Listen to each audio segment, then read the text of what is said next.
Fala galera do canal, Professor Rafa trazendo mais conteúdo para vocês hoje sobre matemática financeira. Vamos conhecer alguns termos que aparecem na nossa matemática financeira. Se liga aí então. Primeiro termo que a gente está vendo aí é capital. O que significa o capital? Então, capital é o valor de um bem, tá? E esse bem aí, ele pode ser trocado, tá? Ele pode ser convertido em dinheiro,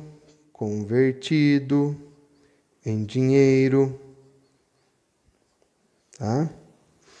Ok? Pode ser qualquer coisa que tenha valor, tá? Tem que ter um valor, então. Esse é o capital, tá bom? Normalmente a gente expressa ele pela letra C. Ok? Então, o capital nós vamos usar o Czinho para abreviar. Os juros, né? É a quantia que você recebe pela utilização do capital. Então, vamos colocar isso. É a quantia recebida ou o quê? Ou paga pela utilização do capital. Mas utilizou ele como? Utilizou esse capital durante um tempo. Tá? Então, aquela quantia que você recebe a mais, ou aquela quantia que você tem que pagar a mais, ela se chama juros, e para representar os juros, a gente vai usar a letra J mesmo, tá bom? Para representar ela fica mais fácil. A próxima informação aí é a taxa de juros. O que é a taxa de juros? E preste atenção que agora a gente começa a entrar na formalidade matemática. A taxa de juros é uma razão. Então, lembre sempre, o que é uma razão? Razão é uma divisão. Tá? Razão é uma divisão, normalmente expressa na forma de fração. Olha só, hein? Não esquece mais o que é razão, tá bom? Aí, essa fração, essa divisão, vai ser uma divisão entre quem? Vai ser uma divisão, é uma razão entre os juros e o capital. Então, na verdade, o que eu posso escrever? Ao invés de escrever assim, matematicamente, eu posso escrever assim, ó.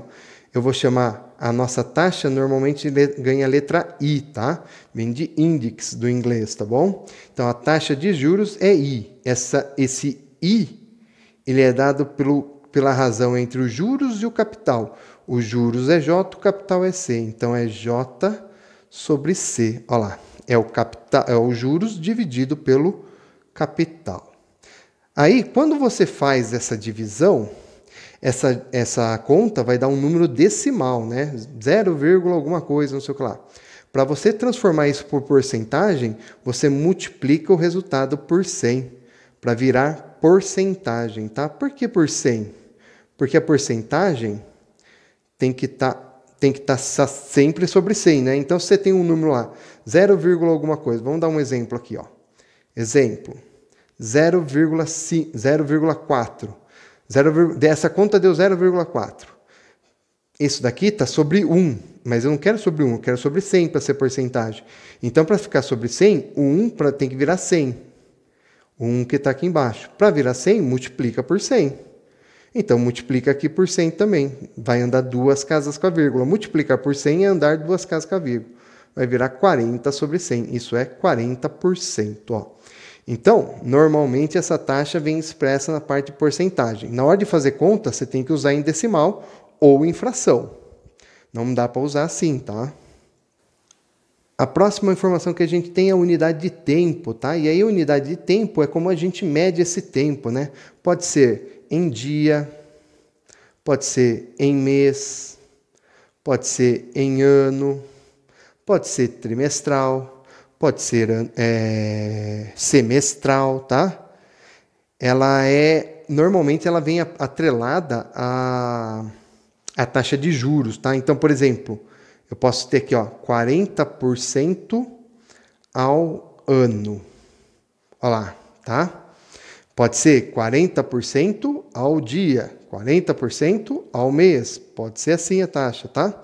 Então, é relativo àquilo que está sempre acontecendo nesse período. E aí, tome cuidado com o período de capitalização. Esse daí é o intervalo, olha só, hein? O intervalo... Opa, pulei uma palavra. Vamos escrever de novo, vai. Intervalo, olha lá. O que é o período de capitalização? É o intervalo de tempo, tem a ver com o tempo, após o qual se calcula os juros, tá? Então, você investiu o seu capital, quanto tempo ele vai ficar? Essa é a capitalização dele, tá? E veja assim, o período de capitalização tem que estar de acordo com a unidade da taxa, tá? Então, se o período vai ficar 2 anos, para você fazer a conta, a taxa tem que estar ao ano. Se a taxa está ao mês, então, em vez de usar 2 anos, você vai ter que usar o quê? 24 meses. E assim por diante. Essas duas unidades de tempo aqui, ó, período e tempo, tem que estar se falando, tá? Tem que estar na mesma. E a última informação que a gente tem aqui é o montante, tá? É o montante que é a soma do capital, do capital aplicado com os juros. Com os juros, tá? Até aquela data lá que você começou. Então, eu posso falar o montante, a gente usa normalmente a letra M. O montante é igual ao capital mais os juros, tá? Então, são essas informações. Vai pausando seu vídeo, vai anotando aí, tá? Faz a anotação bonitinha, diferente disso que o professor fez aqui, ó. Montante, período de capitalização, unidade de tempo, taxa de juros, juros e capital, né? Anota todas essas informações, que agora a gente vai ver como funciona isso num exemplo. Exercício na tela para vocês. O preço do Blu-ray Player a prazo é de R$ 559. À vista, o mesmo aparelho sai por R$ 520. Letra A. De quanto é os juros na compra a prazo desse aparelho? Então, vamos lá. Os juros é aquilo que você paga a mais ou recebe, né? Bom, no caso, como você vai pagar juros, então é a diferença entre o preço a prazo e o preço à vista, né? Então, a prazo, a gente tem aqui, a prazo não tem crase, não. A prazo é 559. À vista, agora sim com crase, porque é palavra feminina, né? À vista, ele sai 520. Então, qual é os juros? Os juros é a diferença. 559 menos 520. Isso daqui vai dar R$ 39,00. Esse daqui é o nosso juros. Então, anote aí na sua letra A. Esse é o juros do período. Na letra B, ele diz o seguinte, e a taxa de juros? Bom, a taxa de juros é a razão, né? O I, nosso. O I é o juros sobre o capital. Ah, mas quem é capital aqui? Os juros você paga sobre o preço à vista. Então, é ele que vai vir aqui, tá? Então, é o 39 dividido por 520. Aí dá 0,075 ponto. Isso aí, então. Essa é a taxa de juros. Quer deixar em número decimal? Pode deixar. Quer passar para porcentagem? Vamos passar para porcentagem. Basta fazer o quê? Multiplicar por 100. Multiplicar por 100 é deslocar vírgula 2 casas. 1, 2. Então, vem aqui, ó. Isso daqui é igual a 7,5%. Então, essa é a taxa de juros, tá bom? E a última que nós vamos responder aí, a letra C, ele diz o seguinte, chamando a taxa de juros de I, os juros de J e C, o valor à vista, escreva a equação que permite encontrar I. Bom, a gente já escreveu aqui em cima. I é igual a J sobre C. É exatamente o que a gente fez, né?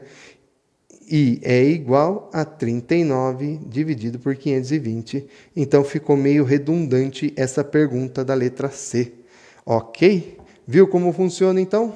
Deixe seu like, se inscreve no canal, compartilhe essa informação e até a próxima. Valeu, galera. Tchau, tchau.